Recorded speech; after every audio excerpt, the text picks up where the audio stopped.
Question number 8 में दिया हुआ है अभी इसमें, ये दिया है हमको, father's age is 3 times the sum of ages of his 2 children. After 5 years his age will be twice the sum of ages of 2 children. Find the age of father. तो यहाँ पर दो चीज़ दी गई है हमको, एक तो फादर की एज दी हुई है, एक तो फादर की एज है, तो यहाँ पे हम फादर की एज लिख लेते हैं, और यहाँ पर 2 sons की एज दी हुई है उसकी कंबाइंड, मतलब दोनों बच्चों की 2 sons की, ठीक है, ये है हमारा।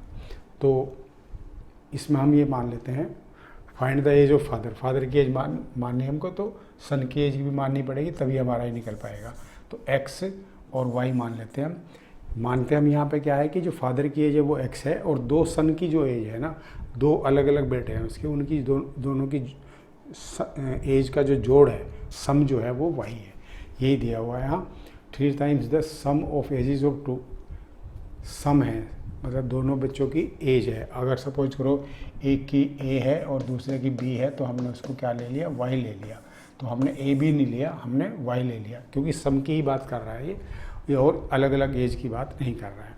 तो पहली कंडीशन क्या है, पहली कंडीशन हमारी क्या है अब यहाँ पर, father's age is 3 times the sum of ages of his 2 children। मतलब जो फादर की एज है एक्स, वो दोनों बच्चों की एज का जो सम है वाई, उसके 3 गुनी है। मतलब बच्चों की एज का अगर सम का हम 3 गुना कर दे तो फादर की एज के बराबर होगी, ठीक है। और दूसरी कंडीशन क्या है, दूसरी कंडीशन है आफ्टर 5 years, 5 साल के बाद फादर की एज क्या हो जाएगी, x+5 हो जाएगी, और आप बच्चों की एज कितनी हो जाएगी, यहाँ पे y+10 होगा। ये ध्यान रखना है, इसमें 5 नहीं ऐड होगा, इसमें 10 ऐड होगा। क्यों, क्योंकि 2 बच्चे हैं, तो दोनों की एज जो है, अगर सपोज करो a और b हमने ली है, a+b = y लिया है, तो दोनों की एज बढ़ाएंगे ना हम, तो a+5 हो जाएगा इसका, और इसका b+5 हो जाएगी, ठीक है। तो दोनों की एज बढ़ेगी, तो इसका मतलब a+b और प्लस का 10, और a+b हमने y लिया तो y+10 आएगा यहाँ पर। मतलब दोनों बच्चों की एज अलग अलग 5 years बढ़ेगी, इसमें सिर्फ 5 ही नहीं जुड़ेगा। बस यही इस क्वेश्चन का जो है ना ट्रिक है, इसमें जो मेन पॉइंट है वो यही है। ये क्या कहता है, after 5 years his age will be twice, मतलब 2 गुनी हो जाएगी दोनों बच्चों की उम्र से। तो ये हो जाएगा हमारा इस तरह से, x+5 फादर की एज होगी 5 साल के बाद, और दोनों बच्चों की एज हो जाएगी y+10, 5 दोनों साल दोनों की बढ़ जाएगी, ठीक है।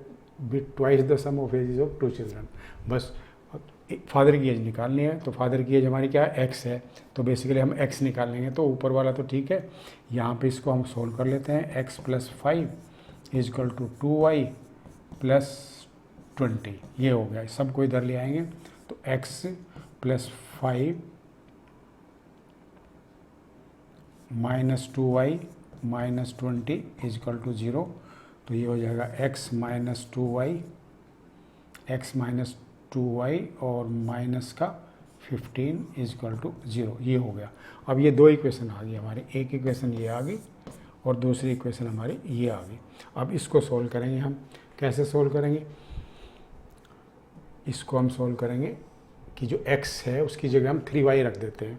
ये दिया हुआ है ना हमको, x की जगह 3y रख देते हैं, ये वाला। तो इसमें x की जगह 3y रखेंगे, तो 3y - 2y - 15 = 0। तो ये हो जाएगा y - 15 = 0, तो y = 15। तो इसका मतलब जो y की वैल्यू है हमारी, जो 2 बच्चों की उम्र है उनका सम जो है 15 आ गया। अब इसको हम यहाँ पे पुट कर देते हैं y की वैल्यू को, तो हमारी x की वैल्यू निकल जाएगी। तो x = क्या है, 3y, तो x = क्या हो जाएगा, 3 × 15, तो x = क्या होगा, 45। तो फादर की जो एज है वो बेसिकली 45 है, यहाँ पे 45, यही हमको निकालना है। तो ये क्वेश्चन थोड़ा सा, इसमें ये ट्रिक है कि 2 बच्चों की एज का सम दे दिया, जो फादर की एज को कंपेयर किया उन्होंने, वो 2 बच्चों की एज के सम से कंपेयर किया, ना कि एक बच्चे की एज से। तो बस इसमें हमको ये देखना है, ये समझना है कि बच्चे तो अलग अलग हैं, जैसे a और b है उनकी एज है, तो दोनों का जो सम क्या हो जाएगा, a + b = y। तो हमने यहाँ y मान लिया इसको, ठीक है। अब जब एज बढ़ेगी 5 साल के बाद में, अगर घटती तब भी यही लगता इसमें बढ़ रही है, तो हम 5 प्लस करेंगे, ए में भी प्लस करेंगे 5 और बी में भी प्लस 5 करेंगे, तो दोनों जगह जुड़ के वो y + 10 हो जाएगा। बस यही इसका जो है ना मेन फंक्शन है क्वेश्चन का, और यही इसकी ट्रिक है कि यहाँ पर ये मेन पॉइंट है, इसको हमें मिस नहीं करना। और फादर की एज हमारी 45 जो है यहाँ पर, जैसे ये आया आंसर, ये निकल गई। नेक्स्ट क्वेश्चन देखते हैं इसके बाद।